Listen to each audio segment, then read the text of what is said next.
In a small, peaceful village surrounded by green fields and tall trees, lived a young athletic boy. He was strong, determined, and passionate about only winning. For him, life was a race, and success meant crossing the finish line first. The thought of losing never entered his mind. One day, the villagers decided to hold a running competition. The boy's eyes sparkled with excitement. It was his moment to prove that he was the fastest and the best. Two other young boys were selected to compete with him. The whole village gathered near the dusty track to watch the race. Among the crowd stood a wise old man who had traveled from another village after hearing about the talented young boy. He was calm and quiet, and his eyes were full of curiosity rather than excitement. Soon the whistle blew. The three boys ran with all their might, their feet pounding the ground. For a moment, they all were side by side. But then the young boy pushed harder. He was driven by his burning desire to win the race, and soon he crossed the finish line first. The crowd roared. People clapped and cheered his name. The boy raised his hands proudly, smiling with satisfaction. But among all the noise, that old wise man stood silent. He neither clapped nor smiled. He simply watched. The boy noticed him but ignored it, thinking, perhaps he did not see me win. Soon a second race was announced. Two new and stronger contenders stepped forward. Once again, the young boy prepared himself. His heart was full of confidence. He wanted to prove that his victory was no accident. The race again began, and once again he sprinted head faster than anyone else and crossed the finish line first. The crowd erupted in cheer louder than before. But again the old man remained still. He was quite thoughtful and unmoved. The boy could not hold his curiosity any longer. He approached the old man and said, "Did you see that? I won again." The old man nodded slowly and said nothing. The boy was eager for more praise. He called out, "Let's have another race. I want to run again." The old man smiled gently. "Very well," he said, "but this time I will choose your opponents." He turned toward the crowd and invited two new challengers for race. A frail elderly woman who walked with a stick and a blind man who stood uncertainly at the boy front. "These are my opponents. This is Norris," he said.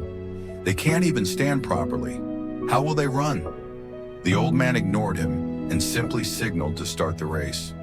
The whistle blew and the boy ran forward effortlessly and crossed the finish line in seconds. The old woman and the blind man remained at the starting point, unable to move. The boy raised his arm in triumph, expecting cheers. But this time there was silence, not even a single clap. The villagers looked disappointed. Even the children stayed quiet. Confused, the boy turned to the old wise man and asked, "Why is not anyone cheering for me? I still won." The old man looked into his eyes and said softly, "Race again, my friend, but this time finish together, all three of you." The boy stared at him. He was unsure what to do. After a moment, he walked back to the starting line. He stood between the old woman and the blind man. Gently, he took their hands. When the whistle blew, he began walking slowly, guiding them step by step. The path was long and uneven. The old woman stumbled several times. The blind man nearly fell a few times, but the boy held them tightly, supporting them both until at last the three of them crossed the finishing line together. And then something magical happened. The crowd erupted into cheers. People stood and clapped with joy. Their faces were glowing with admiration. Children jumped and shouted his name, and this time the old man did not remain still. He smiled for the first time and nodded in approval. The boy gently turned to the old man and asked, "I don't understand. Who are they cheering for, me or them?" The wise old man placed his hands on the boy's shoulder and said, "My child, today the crowd is not sharing because you finished first, but because you finished together.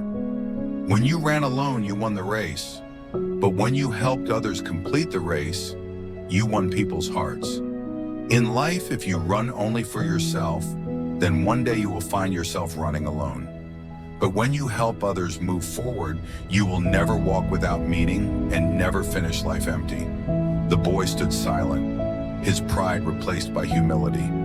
For the first time, he realized that winning is not everything. True victory lies in compassion, in lifting others when they fall, and in reaching the finishing line together. That day, the young boy learned something he would never forget. The race of life is not about finishing first. It is about how many you help along the way. In life, everyone is running a race, the race of success, money, recognition, or personal dreams. But too often we forget what truly matters. We compete endlessly trying to stay ahead of others, and in that competition we lose sight of kindness, empathy, and humanity. The story reminds us that success loses its meaning when achieved in isolation. The boy's first two victories brought him applause, but not respect or fulfillment. Only when he slowed down to help others cross the line, he won the admiration of everyone, and more importantly, he found peace within himself. In our own lives, we often measure success by numbers. How much we earn, how high we rise, how many people we surpass. But the true measure of a meaningful life is not how fast we reach the destination, but how many people we uplift along the way.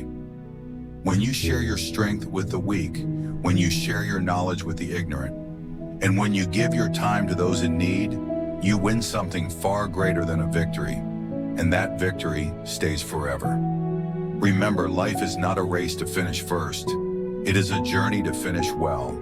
Help others rise, walk with those who struggle, and when you finally reach your destination in this race of life, you will realize something profound. The joy of lifting others is far greater than the pride of standing alone at the top.